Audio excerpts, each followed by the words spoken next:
the United States, the International Conference for the Normalization of U.S. Cuba Relations is underway. Cuba continues works round the clock to fully restore the national power grid as significant progress is made and users in different provinces see power restored. And the United States has launched a series of airstrikes against the Houthi resistance in Yemen. Hello and welcome to From the South. My name is Belén de los Santos. I'm from the teleSUR studios in Havana, Cuba. We begin with the news.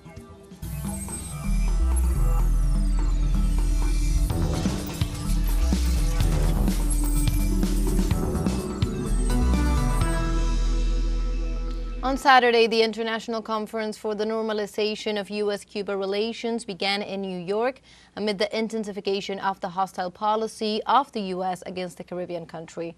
The forum reiterates its demand for an end to the long-standing economic, commercial, and financial blockade imposed on the Cuban people and also calls for the exclusion of the island from Washington's unilateral lists of alleged state sponsor of terrorism. A final declaration is expected with the objectives of the solidarity movement in the immediate future, taking into account that there is a two-way blockade by the United States that dramatically affects the lives of tens of millions of Cubans and U.S. residents. And in an exclusive interview with teleSUR, social activist Ike Nahum spoke about the work of the movement to support Cuba from within the United States. Every year there is a conference that the United Nations sponsored for the CSW, Commission for the Status of Women. And so the Cubans are able to come in, and the previous administrations that have carried out the economic pressures and blockade against Cuba in the past, including the Trump administration with Rubio, are not able to keep them out. So we organize the solidarity movement in the United States, Canada, and increasingly across the hemisphere.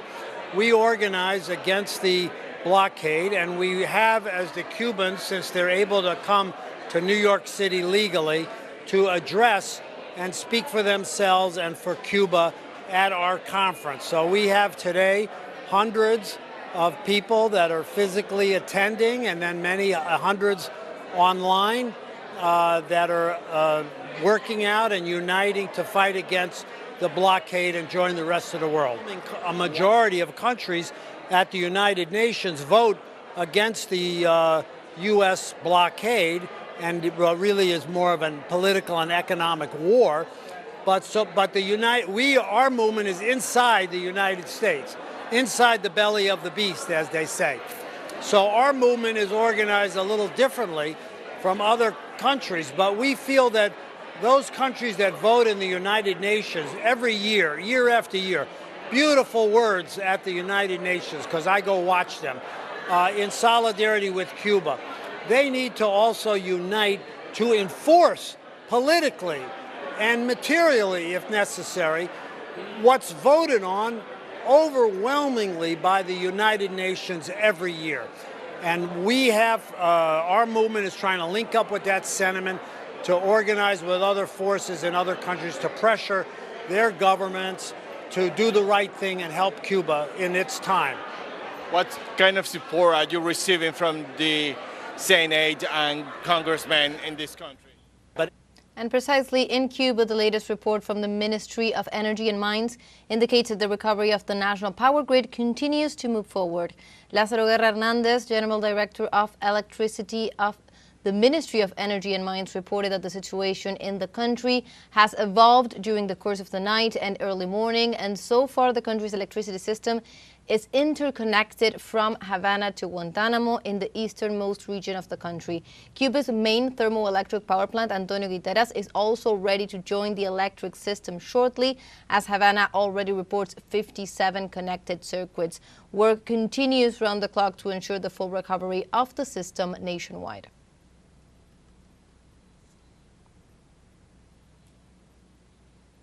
And in Venezuela, the political forces have started the electoral race for the elections to be held on May 25th.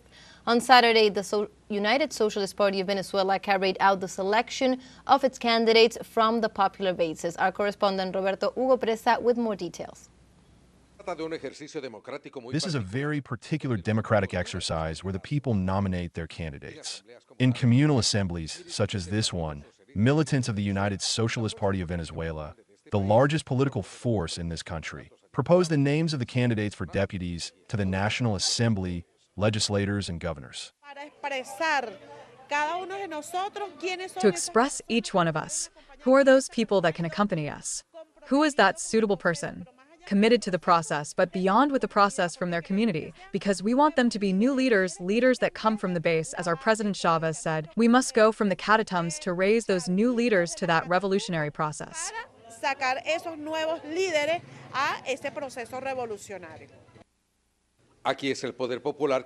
Here in the country, it is the people's power who nominates and not the party leadership, a model of popular participation that allows the people to elect those they consider the best people to represent them in public office. Here they are not assigned by hand by other spaces, but the communities get together. And the communities present the candidates to the party. And the party, of course, within the characteristics and the regulations and guidelines that we have, we choose the candidates that are going to represent this town.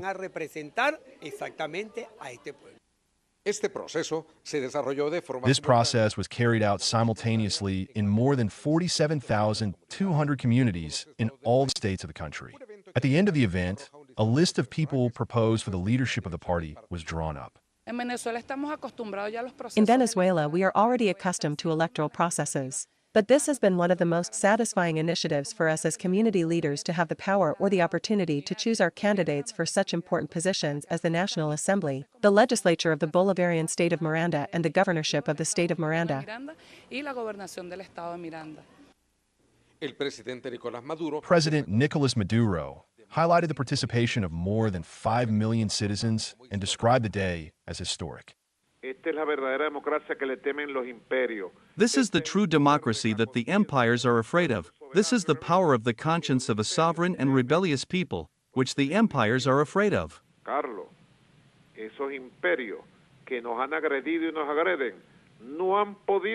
That is why I always say, those empires that have attacked us and are attacking us, have not been able to and will not be able to. Here we are more united than ever, stronger and more powerful than ever, and I feel very motivated because this is the prelude to the success of the elections for the National Assembly, governorships, and Legislative Council on Sunday, May 25th.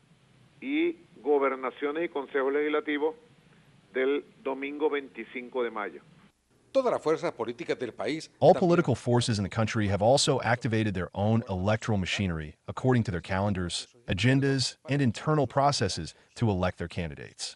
This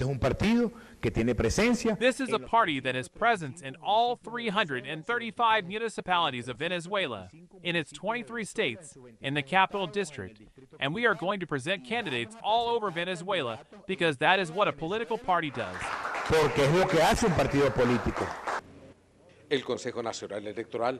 The National Electoral Council has called for elections for governors, deputies to the National Assembly, and state legislators on May 25th of this year.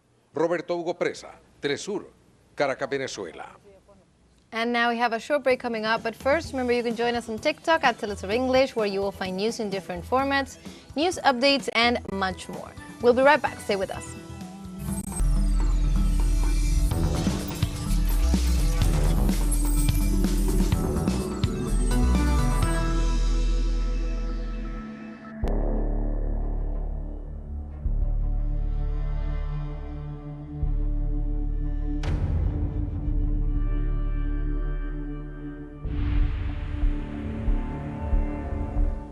Welcome back to From the South. We continue with more information, in this case in the Middle East.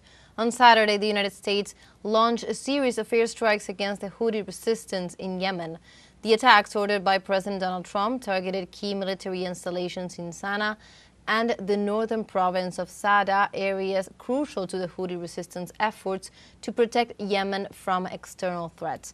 Despite the U.S. claims of targeting alleged terrorist bases, Reports indicate that civilian areas were hit, resulting in significant casualties and destruction. Anis al-Shabahi, spokesman for the Houthi-run Health Ministry, confirmed that at least 31 people were killed in the strikes. And also this Sunday, the popular Yemeni movement Ansarullah announced that the airstrikes of the United States will not go unanswered. In this sense, they announced that the aggressions against civilians and civilian facilities are considered war crimes and constitute a sign of U.S. terrorism against nations, and encourage the Zionist regime to continue the cruel siege of Gaza. However, they assured that this will not affect the Yemeni people's support for Palestine, its people, and the resistance in Gaza. And on Saturday, the office of Israeli Prime Minister Benjamin Netanyahu announced that talks with the Hamas Palestinian resistance movement will carry on. Netanyahu instructed his negotiating team to continue the talks based on the proposal by U.S. Middle East Representative Steve Witkoff for the immediate release of the remaining 11 living hostages and half of the dead hostages. Hamas said it is ready to release Israeli American U.S. soldiers Eden Alexander in exchange for a simultaneous start of negotiations for the implementation of the second phase of the ceasefire agreement, which entails a truce and the withdrawal of Israeli troops from Gaza, as well as the immediate opening of the border crossings.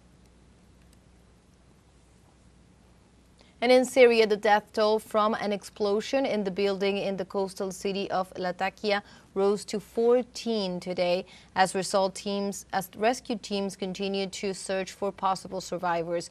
The explosion that left the 4-story residential buildings completely destroyed was due to an attempt by the owners of a hardware store to dismantle an unexploded ordnance in an unsafe way to extract copper. The Syrian Civil Defense reported that its rescuers recovered from under the rubble the bodies of a young man, a woman, and her daughter. It also explained that among the victims there are 4 women and an equal number of children, in addition to 18 injured, including 6 children. According to the entity, the death toll is still preliminary while search and rescue operations continue. And more than 1,000 civilians were killed by terrorist forces of the current de facto government in the coastal region of Syria between March 6th and 9th. In an exclusive interview with teleSUR, the president of the Association of Friendship between Turkey and Syria, Mehmet Yuva, explains the domestic and regional context. Formerly pearls on a Mediterranean coast, the regions of Latakia and Tartus became the scenes of ethnic cleansing. But this slaughter was in preparation with the fall of the Assad government, explains Professor Mehmet Yuva.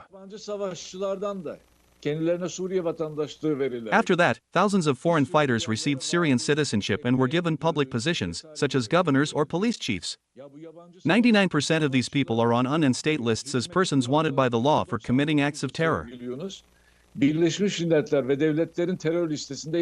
The president of the Association of Turkish-Syrian Friendship, Mehmet Yuva, has been a professor at the University of Damascus since 1997. He observed the propagandistic preparations to try to justify the massacre. Perception was created that within the Assad government there was an Alawite regime. Even though 99% of the ministers were Sunni, almost all governors were Sunni, the interior minister, the chief of general staff, the chief of military intelligence were Sunni. But, in order to break the ties between the communities and win over the Sunnis, the Hayat Tahrir Sham started to blame only the Alawite community, to put a target on them. Bu terime ve terminolojiye odaklanmaya başladılar çünkü When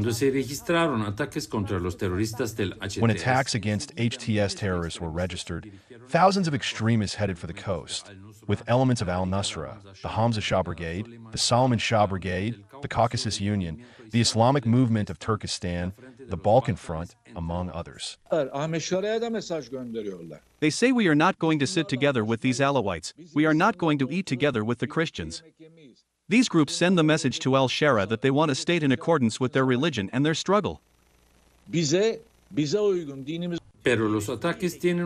the attacks have an international context, stresses Mehmet Yuva, an academic dedicated also under the Assad government, to the normalization of relations between Turkey and Syria. The propaganda began that only Israel could save the Alawites. And it is true that only Israel was capable of organizing and planning a massacre of this scale. Others are even calling for a peacekeeping force, a sort of protectorate. If this happens, the coast will be separated from the rest of the country, as it was 100 years ago under the French, and Syria will become a landlocked country. Yuva says that the country has a great responsibility, demanding that Ankara should immediately open the border to the coast and send a delegation to make official contact with leaders of the regional community. teleSUR, Istanbul, Türkiye. And we have a second show break coming up, but before we invite you to visit our Facebook page at teleSUR English. There you'll be able to watch our top stories, special live coverages, and much more. Follow our page and activate the notification button to stay up to date on the world's most recent events. Final short break, don't go away.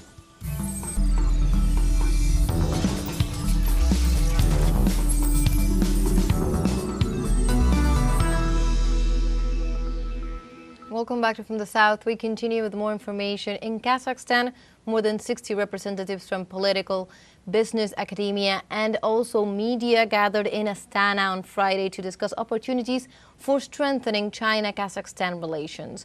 The event, titled China in Spring, Prospects for Development of China-Kazakhstan Relations, was organized by China Media Group and the Chinese Embassy in Kazakhstan, Astana International University, and Beijing Language and Culture University. During the event, the CMG President Sheng Haiqiang emphasized that President Xi Jinping's vision for openness and cooperation, highlighting China's advancements in fields like artificial intelligence, aviation, and space exploration. Discussions focused on China's Belt and Road Initiative and also high-tech collaboration. And China has achieved another milestone in its space program by launching 2 new satellites into orbit. On Saturday, a Long March 2D carrier rocket took off from Yangquang Satellite Launch Center in northwest China at 12:11 p.m. Beijing time. The mission successfully placed the Guangjing 302 remote sensing satellite into its designated orbit. This satellite is expected to enhance China's capabilities in remote sensing and also Earth observation. The launch also included the deployment of the Tianyang 23 satellite, further expanding China's presence in space. This mission marks the 564th flight of the Long March series rockets, demonstrating China's consistent advancement in space technology and its ability to conduct complex satellite launches.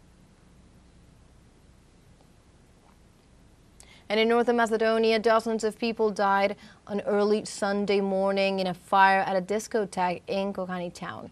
According to official reports, so far there are 59 fatalities and 155 people injured who were taken to nearby hospitals. The authorities also said that only 35 of the corpses have been positively identified, among them a policeman who was in charge of narcotics and illegal psychotropic substances at the premises. There is an ongoing investigation and inspection of the place to determine the causes of the fire. In Serbia, massive demonstrations linked to protests followed a building collapse in Novi Sad ended in central Belgrade. The Serbian Ministry of the Interior reported that 107,000 people participated in these demonstrations of students and opposition sympathizers, while it also reported several incidents and also the arrest of 2 people for public disorder. For his part, the president of Serbia, Aleksandar Vučić, asserted that the government dismantled groups that sought to close episodes of violence in the country, and thanked the millions of people who followed this event with concern and showed that they knew how to listen to the other side.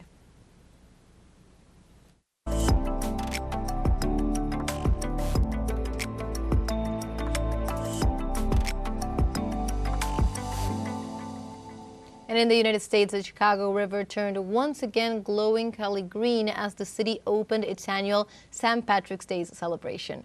Thousands of cheering onlookers clustered along downtown bridges of members of Chicago Journeyman Plumbers Union Local 130 began dumping containers of dye into the rivers from motorboats Saturday morning.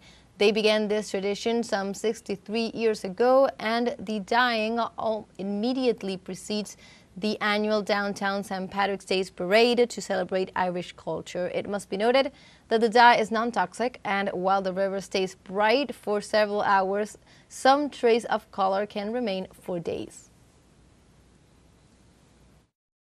It's my first time here. I mean, I come to the to school here in the city, but like I've never, in like, you know, my time living in Illinois, came to the river dyeing. It was a good, fun experience. A lot of people, like good vibes. Like everybody was just there having a good time, like, you know, laughing and then like cheering on when they were coming dyeing.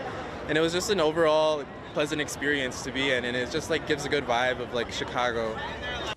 And like this, we have come to the end of this news brief. You can find these and many other stories on our website at telesurenglish.net. And also join us on social media. We are on Facebook, X, Instagram, Telegram, and also on TikTok. For TeleSUR English, my name is Belén de los Santos. Thank you for watching.